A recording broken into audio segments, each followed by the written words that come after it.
van a quedar en la plataforma de YouTube para que las puedan ver quienes no pudieron participar.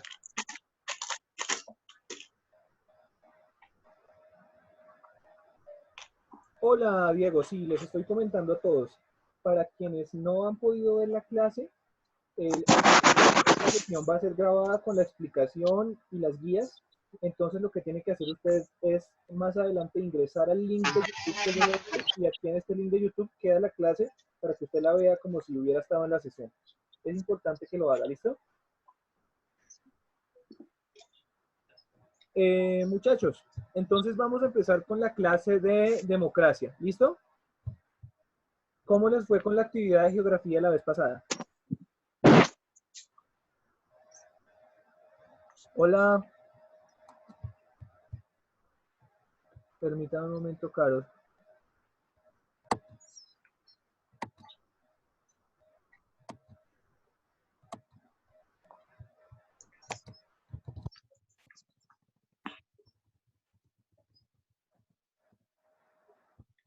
Intenta reingresar, Carol. ¿Todos me escuchan? ¿De resto todos me pueden escuchar? ¿Hay alguien más que no tenga audio?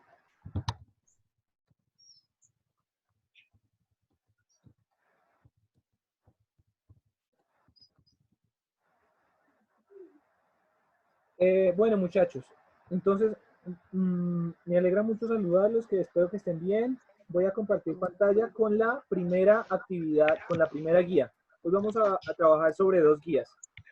¿Cuál es el esquema de las guías? Yo les presento un video que a veces puede presentar el tema, pero que a veces no necesariamente hace alusión directa al tema. Fundamentalmente en la clase de democracia. ¿Por qué? Porque la democracia es esa cosa que nosotros pensamos cuando vemos la realidad todo el tiempo. Entonces, este video, por ejemplo, ustedes saben que yo soy muy repetitivo con el tema de la discriminación, de la exclusión, porque la vivimos todo el tiempo, pero pues nadie nos enseña que eso está bien o que está mal. Simplemente decimos, ah, no, pues así funciona el mundo.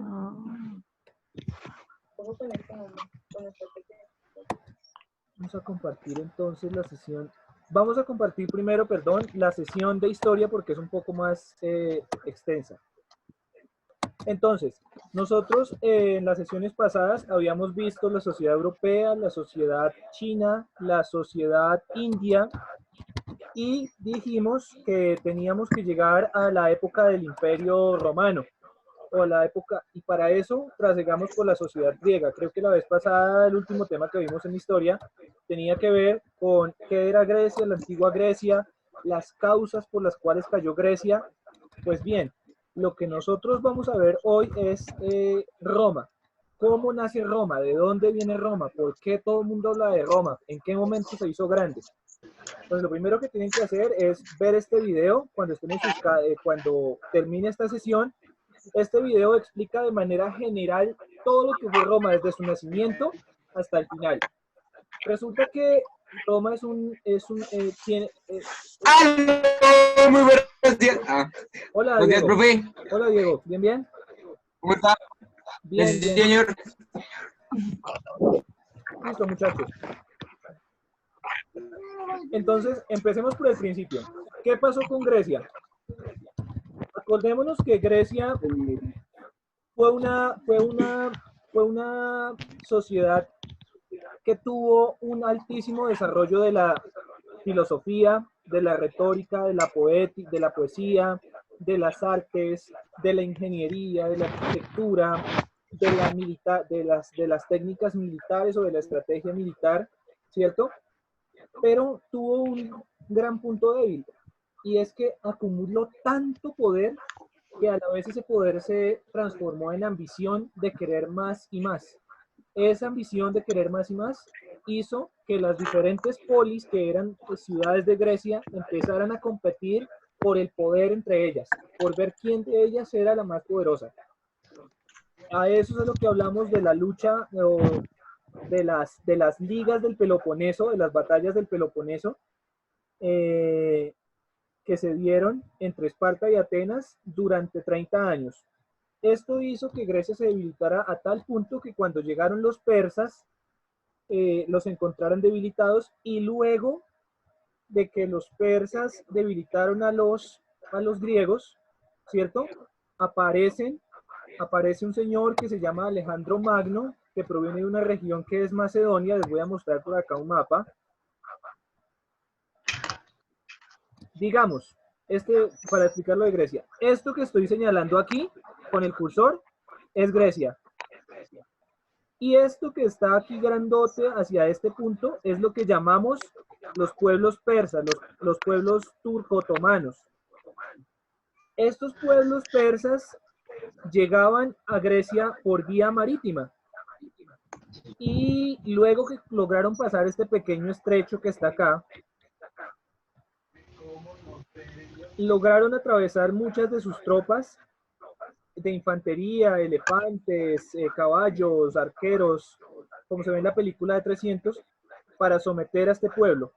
Resulta que de aquí, de esta región que vemos acá, más grande, es lo que llamamos como Macedonia. De Macedonia se va a levantar un hombre que se llama Alejandro Magno, y él está muy seducido, muy interesado por los valores de Grecia, porque considera que son una sociedad avanzada, superior a las demás, que son una sociedad culta, que son una sociedad en donde los seres humanos piensan más. Hagan de cuenta como cuando nosotros vamos a un museo y vemos que todo es bonito, que la gente es supremamente pila, que no hay defectos, que no hay errores. Decimos, wow, qué impresionante, qué bonito es eso. O cuando vemos una película, por ejemplo, y hay películas que tienen unos diálogos muy elaborados, que utilizan palabras que uno jamás utilizaría y que uno jamás usaría, y uno dice, uy, ¿quién pudiera hablar como ellos? Pues esa fascinación la tuvo Alejandro Magno por ellos, y Alejandro Magno se va a encargar de propagar algo que se llama el helenismo. Rápidamente, ¿qué es el helenismo?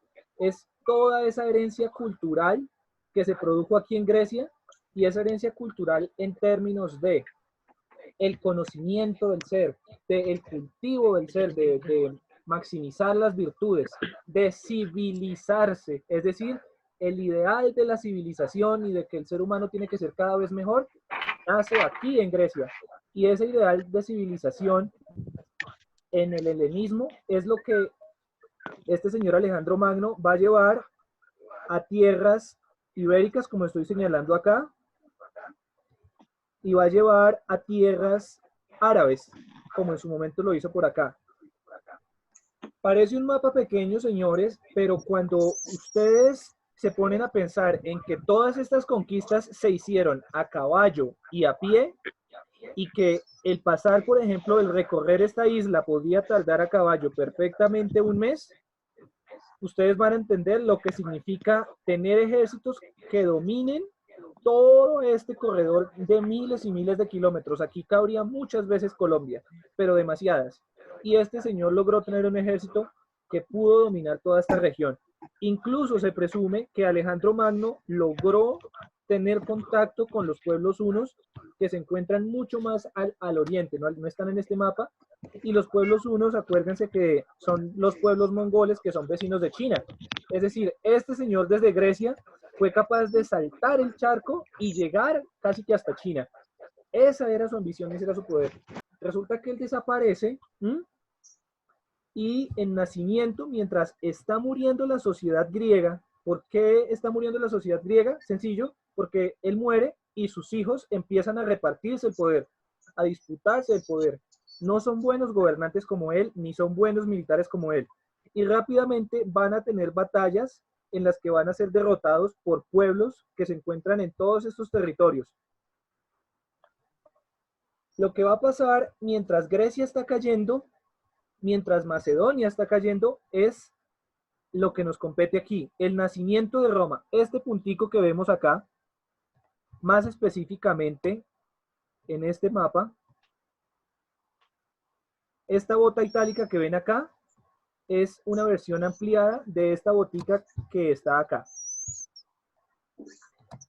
Se dice que la sociedad romana o Roma aparece para el año 700 antes de Cristo, para el año 700 antes de Cristo, y que va a tener una duración.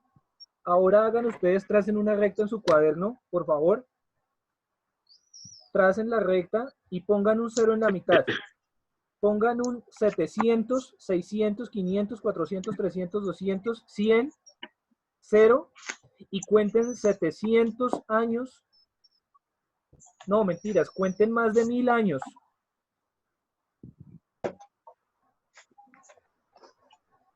Después de Cristo. Esa es la duración de lo que es Roma y luego el Imperio Romano. Estamos hablando de un imperio, de uno de los imperios, del imperio que más ha durado en la historia de la humanidad. Es un imperio que duró más de 10 siglos, señores, más de 1000 años. Por eso es tan importante y de ahí es que entendemos cómo los romanos han influido tanto en nuestra vida. Entonces, ¿cómo vamos a dividir a Roma? ¿O cómo vamos a estudiar a Roma? La vamos a estudiar en 3 etapas. Vamos a estudiar a Roma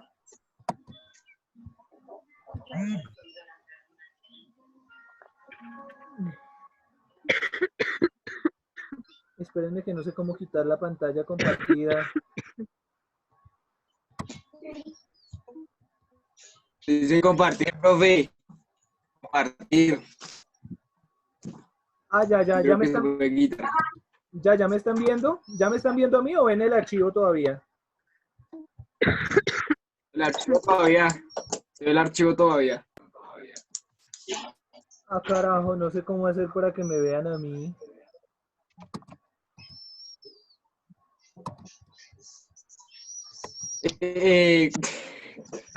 Coloqué al más ese. Creo que la quita. Al más ese. Ok. Ah, listo. Gracias, Diego. Sí. Entonces, muchachos, les decía, imagínense que tenemos Roma y dividimos ese siglo en 3. ¿Cómo lo vamos a dividir en 3? De acuerdo a las cosas que pasaron en conjuntos de siglos. Entonces, en el primer periodo vamos a hablar de la Roma monárquica. ¿Qué es la Roma monárquica? Cuando está naciendo Roma, cuando es apenas un pueblo pequeñito que está a las orillas del mar y que tiene unos pequeños contactos con sus vecinos. ¿Esos vecinos quiénes son? Los pueblos etruscos. Pueblos etruscos es un pueblo cualquiera, pero que ejerce dominio sobre Roma, y ellos tienen una monarquía, tienen un rey que gobierna en Roma. Durante esos primeros 3 siglos que dura la Roma monárquica, anótenlo. Primera fase, Roma monárquica, del año 750 hasta el año 450 más o menos. Son unos 300 años que dura ese periodo. El segundo periodo es la Roma republicana. La Roma republicana es el momento en donde los romanos se independizan de los etruscos y empiezan a generar unas ideas de gobierno propias. Ideas de gobierno como tener un senado, tener un congreso y a la vez un príncipe o una autoridad central, una figura, ellos lo llaman príncipe. Crear un cuerpo militar que se va a encargar de expandirse hacia los diferentes puntos cardinales, tener un aparato comercial y de construcción de vías que va a significar comerciar fluidamente con diferentes países. De ahí es que viene el dicho, todos los caminos conducen a Roma. Resulta que Roma emprende una política de construcción de carreteras para sus caballos, para sus carruajes, que le van a facilitar sobre todo a ahorrar el tiempo de desplazamiento de un lugar a otro para traer y llevar mercancías. Y otra característica de la Roma republicana es que allí se van a dar varios de los mayores desarrollos filosóficos, jurídicos, políticos de lo que caracteriza a la Roma clásica. Y finalmente vamos a hablar de la Roma imperial. La Roma imperial es una Roma que ya se desborda de sus límites, que es absolutamente grande, que tiene muchos territorios, que tiene legiones. Hagan de cuenta, legiones es como ejércitos en diferentes partes del continente europeo y asiático y africano, que controla los mares, que controla el ejército por tierra, que comercia con esclavos Y es la época en donde a la vez les voy a explicar cuáles fueron los factores que ocasionaron el declive de Roma. Nadie iba a pensar, es similar, les pongo un ejemplo. ¿Ustedes se imaginan hoy que Estados Unidos desaparezca como país? ¿O que China desaparezca como país? ¿Alguien lo ve cercano o no? No creo, No creemos, exacto. no O creo. sea, son países tan fuertes, Yo tan creo que sólidos, sí. tan grandes. No, no sé qué. No, ¿cómo así que creo que sí, no? Pero si es tan grande, Pues muchachos, lo que A lo menos de tuvo que lo mate el coronavirus. puede ser, sí. oye, y además como Estados Unidos tiene estados, ¿Alguien acá ha visto Dragon Ball Z? Todo mundo. Genial. Ustedes se han fijado que Goku en un momento tiene cola. Y cuando Goku Sí, con cola ve la luna, ¿qué le pasa? se convierte en simio. Se convierte en simio. Crece, crece, crece, crece tanto que pierde el control de sí mismo. Pierde la razón y empieza a destruir absolutamente todo. Pero a la vez esa irracionalidad, por ese tamaño tan grande que tiene, es lo que lo vuelve débil. Porque cualquiera Sí. podría cortar su cola y lo va a debilitar y lo podría matar. Eso mismo le pasó a Roma. Hagan de cuenta que es ese Goku que vio la luna y se volvió un simio grandesco, colosal, y eso le hizo perder racionalidad y lo hizo vulnerable a los ataques de los demás e incluso a los ataques internos. Les voy a mostrar por qué. Voy a compartir pantalla otra vez. Guía de historia de octavo y noveno. Entonces, en esta guía van a ver una explicación de lo que es la Roma monárquica. Acá están los periodos en los cuales dura. Es aconsejable para que ustedes dominen mejor este tema, que elaboren una recta numérica como una línea del tiempo y tracen 750 años antes de Cristo y luego 500 años después de Cristo, un ejemplo, para que entiendan la duración y puedan ubicar en esa línea del tiempo aspectos como, ah, mire, monárquica duró de este año a este año. Me voy a referir fundamentalmente, muchachos, a la Roma republicana. Miren, acá está entonces, este pedacito era Roma y todos estos eran vecinos, eran pueblos vecinos, vamos a decir como aldeas. Miren, aquí arriba incluso estaban los celtas. Los celtas eran los antiguos vikingos. A estos señores se tuvieron que enfrentar los romanos y con todo y eso les ganaron.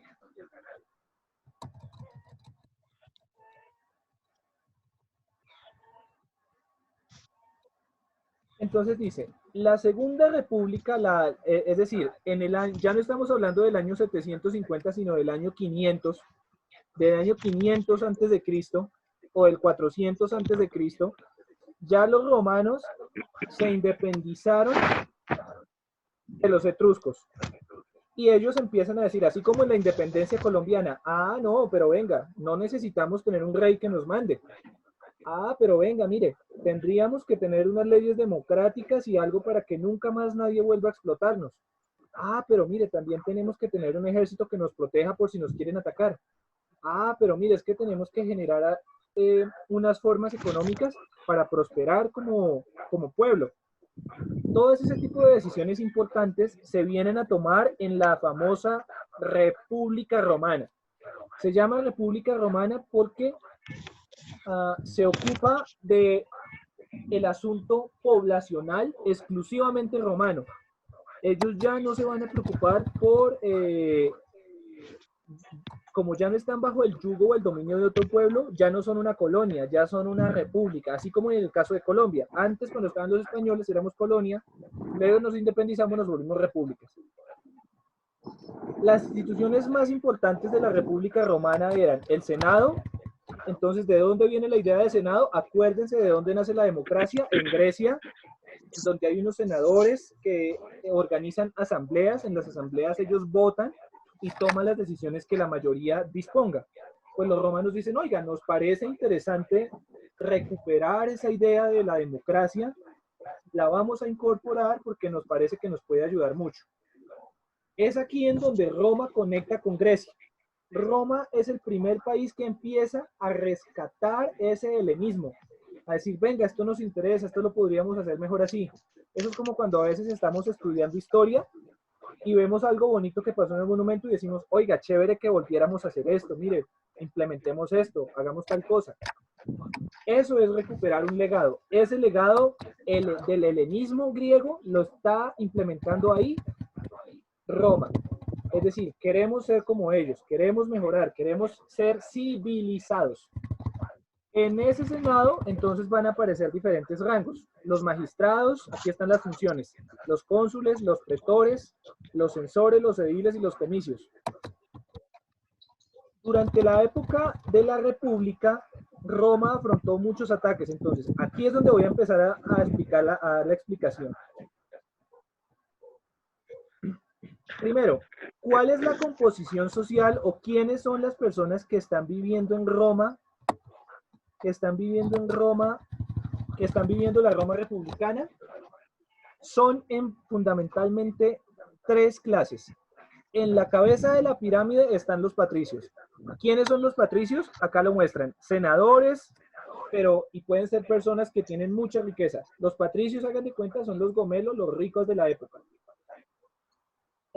¿Y por qué los patricios eran senadores? Básicamente porque los hombres ricos podían acceder a educación, podían aprender a leer, tenían tiempo para estudiar, para formarse políticamente. Ellos podían estudiar la política porque no tenían que estar todo el día trabajando o cuidando niños. Esos oficios los hacían sus esclavos o sus esposas. Entonces, en primer lugar, esta idea de la democracia, pues a pesar de que era muy democrático y todo, pues no es tan chévere como uno quisiera si uno se da cuenta que quienes gobernaban en ese momento no eran otra cosa que los ricos. En segundo lugar está la clase plebeya. La clase plebeya es la clase pobre, pero los pobres son libres. Entonces dentro de los pobres ubicamos al soldado. ¿Esto? Al soldado, al campesino, al comerciante y al artesano.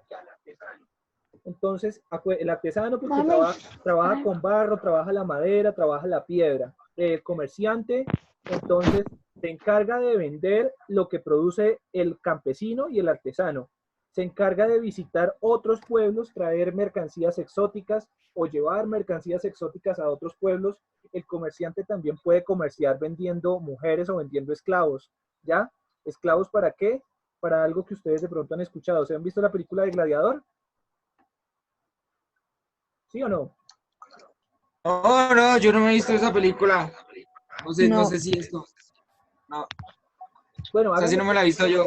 Hagan de cuenta que el gladiador es un esclavo que llega al Coliseo Romano y en el Coliseo Romano se disputaban juegos olímpicos.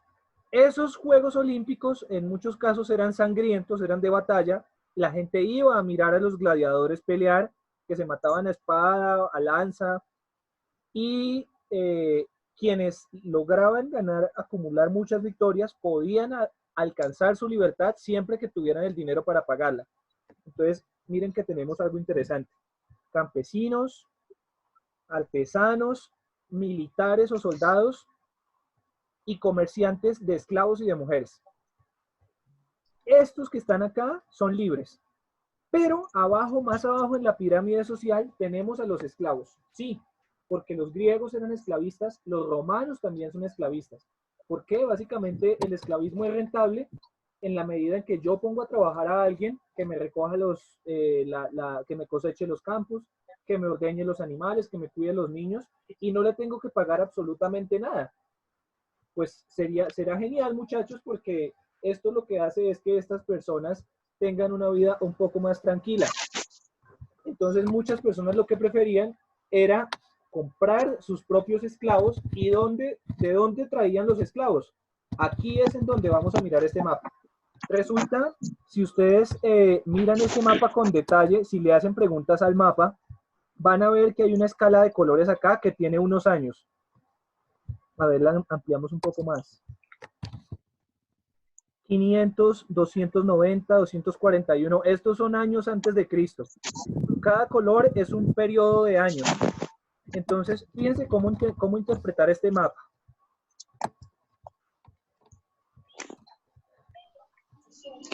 A ver, ¿quién me estaba preguntando algo? Fíjense cómo interpretar este mapa. Este rojo 500 años antes de Cristo, si lo vemos bien, es este puntico rojito, ¿sí lo ven? Que estoy señalando acá, ¿sí lo ven? 500 años antes de Cristo, Roma era esto pequeñito. Y Roma empieza a crecer. Miren, 290. Aquí ya estamos en la época republicana y es un rojo un poco más, menos, como un rojo más rosado, porque es que no sé muy bien de colores. En ese 290 antes de Cristo, ya Roma no es este punto pequeñito, sino que ha crecido, miren. Miren, ya tiene este dominio. Y si nos vamos al 241 antes de Cristo, ya vemos que Roma ha colonizado este territorio de isla, este territorio, y ya todo este territorio le pertenece a Roma. Si nos vamos al 197 y al 121, vamos a ver que estos territorios de Asia, este territorio de acá que pertenecía a Grecia, este territorio, e incluso este dominio en la zona de Hispania, que llega casi hasta España, ya no eran del dominio griego de los macedónicos, ya ahora eran de los romanos, lo que nos da a entender que en su momento Roma fue quien se encargó de sepultar lo último que quedaba de Grecia, que Roma en diferentes periodos de tiempo, por ejemplo, ya si miramos el verde, vemos que 70 años después, es decir, en el 44 después de Cristo, ya eran dueños de lo que corresponde a Galia o lo que es hoy Francia y Alemania. Y que 200 años después de Cristo ya eran dueños del territorio británico. Por esto, muchachos, el idioma oficial de la Roma era el latín. Hay algo que tenemos en común los españoles, o quienes hablamos español, quienes hablan italiano, quienes hablan alemán, quienes hablan francés. Es que a estas lenguas las llaman lenguas romances. Es decir, es muy probable, el tronco común, lo que une a todas estas lenguas romances de Roma, es que vienen de un tronco común que se llama el latín. Por eso es que nosotros nos llamamos latinoamericanos. Latinos porque tenemos la tradición del idioma latino, la tradición latina de Grecia, y americanos porque estamos en América. Entonces, ¿de dónde está sacando los esclavos que trae Roma para vender en diferentes lugares del imperio? Miren, los está trayendo de Mauritania, de África, los está trayendo de Egipto, los está trayendo de Mesopotamia, de Siria, de Asia. Entonces, ¿quién es un esclavo? Es una persona que perdió su mamá, su papá, sus hijos, que perdió su libertad y llega a trabajar forzado a otros lugares. Ojo con esto, muchachos, porque estos esclavos se van a encontrar con una terrible desigualdad y van a empezar a levantar revueltas en donde van a pedir su libertad. ¿Esto qué va a significar? Veámoslo por este lado. Estos territorios no se conquistaron solos, los conquistó el ejército romano, que caminó hasta acá, que caminó hasta acá, que caminó hasta acá, que el ejército romano crece y crece cada día más para tener control en estos territorios. Lo que nunca pensaron los romanos es que se iban a levantar guerras internas en su propio territorio y que tenían que combatir a sus propios esclavos. Eso va a significar que varios de los soldados romanos tengan que devolverse hasta Italia, tengan que devolverse a territorios específicos para contener esas revueltas. Ahora bien, si el ejército se retira, es muy probable que las naciones que están vecinas, que están alrededor, tengan y puedan aprovechar para recuperar estos territorios que Roma ha dejado vacíos. Entonces, ya empezamos a ver algunas de las causas que debilitaron a Roma. Una, la gran desigualdad que había provocó revueltas entre los esclavos y los plebeyos y los patricios. Dos, que militarmente hablando, muchos de los soldados han tenido que replegarse para contener esas guerras. Tres, Seguramente varias de las poblaciones como Hispania, Galia, Dacia, fueron asoladas por otros pueblos y perdieron sus propiedades. Estas personas se van a desmoralizar y ya no van a producir alimento, ni mercancías, ni víveres para el resto del imperio, lo que va a significar que pueden haber escasez de alimentos en el imperio. Pero sumémosle que pudieron existir factores también que nos atacaron como nos atacan hoy día. Por ejemplo, ¿ustedes se imaginan en la época del Imperio Romano que hubiera hecho un virus como la gripa, en donde no existía la medicina, en donde no existían los hospitales, en donde ni siquiera se sabía, cuando una persona se moría o se enfermaba, las personas decían que eso le pasaba por pecador? Pues muchas poblaciones pudieron caer diezmadas, enfermas. ¿Por qué enfermas? Porque a medida que una población se comunicaba con otra, era probable que cada población tuviera virus y enfermedades diferentes y que al mezclarse todas en unas mismas ciudades, se proliferaran virus y enfermedades que diezmaban a muchas poblaciones. Es decir, Roma está siendo víctima de su propio crecimiento como el Saiyajin que les mencioné. Ha crecido tanto que a la vez es difícil gobernarla. No es lo mismo gobernar este puntito para un emperador que tener que gobernar en todos estos territorios en donde hay lenguas diferentes, creencias diferentes, dioses diferentes, condiciones geográficas y climáticas diferentes. ¿Me van entendiendo la idea? Por favor, hablen. Sí, Listo, sí, muchachos. sí. Entonces, Sí, profe. para Sí, que, señor. para que ustedes entiendan mejor esto que estoy diciendo, me estoy saltando muchas explicaciones que están en la guía, pero para eso tienen que leer la guía. ¿Por qué? Porque eso va a ir para la evaluación final. Entonces, ya hablamos de la Roma republicana, que ha crecido, que ha llevado sus legiones a diferentes partes del mundo y se ha vuelto un imperio, ha dominado mucho. ¿Qué pasó aquí en la época imperial? En la época imperial, esto es el imperio final. Resulta que el imperio era tan grande que se tuvo que dividir en dos para poder ser gobernado. Entonces se creó una ciudad en Bizancio, en Oriente, lo que llaman el Imperio Romano de Oriente, y el Imperio Romano de Occidente, cuya capital es Roma. Dos emperadores, lo que van a llamar aquí más adelante el Imperio Bizantino. Estos señores se van a encargar de ejercer dominio en esta porción de África y en esta porción de Asia, y ellos tendrán que hacerle frente a las invasiones de los hunos o de los mongoles.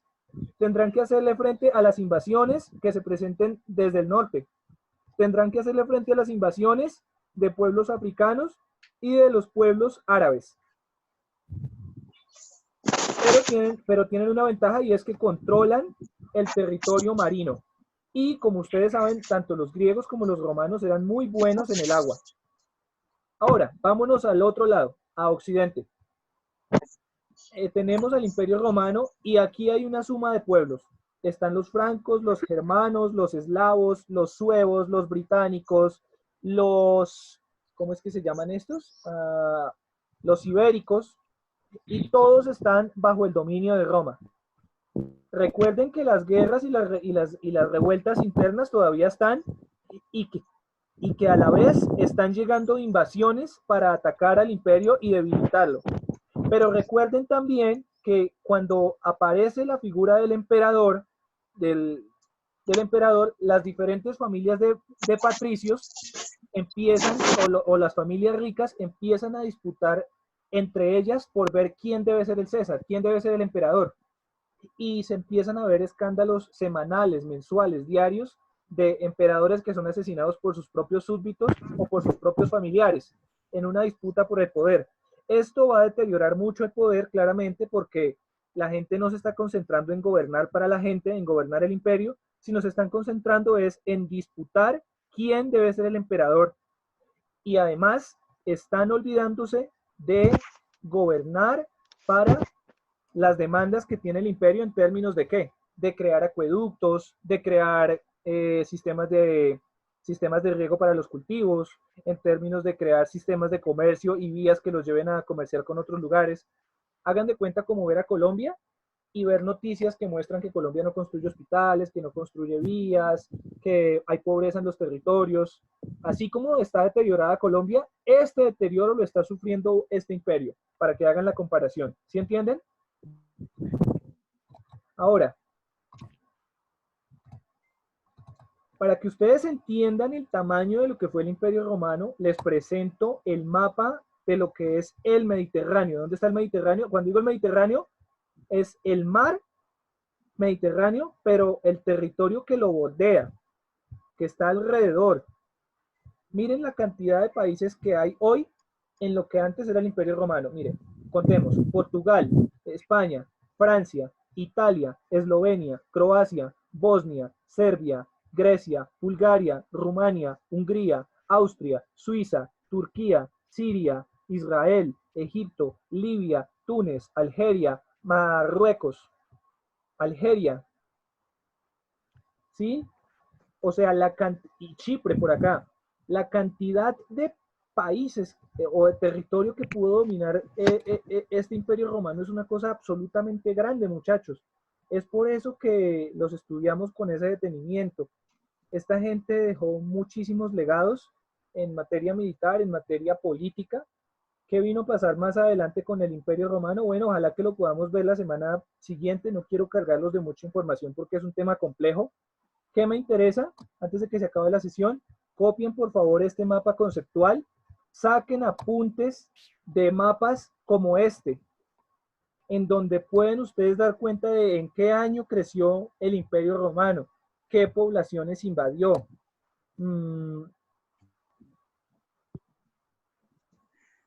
Saquen apuntes también a partir de este video, porque este video que está aquí al comienzo, después de que les di esta clase, van a poder entender mejor este video. Les voy a explicar la actividad final. Aquí está. Ver el video del link y realizar una línea del tiempo que dé cuenta de las etapas de desarrollo de Roma. Me van a decir qué fueron las guerras púnicas, qué fue la Pax Romana. Ya yo lo expliqué más o menos comparándola con lo que es Estados Unidos y Rusia hoy. Es decir, son reinos tan grandes y tan poderosos que nadie se atrevía a hacerles guerra porque eran poderosos. Entonces eso configuró situación de paz para ellos.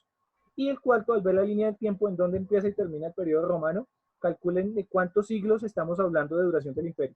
¿Es clara la actividad, muchachos? ¿Alguna duda?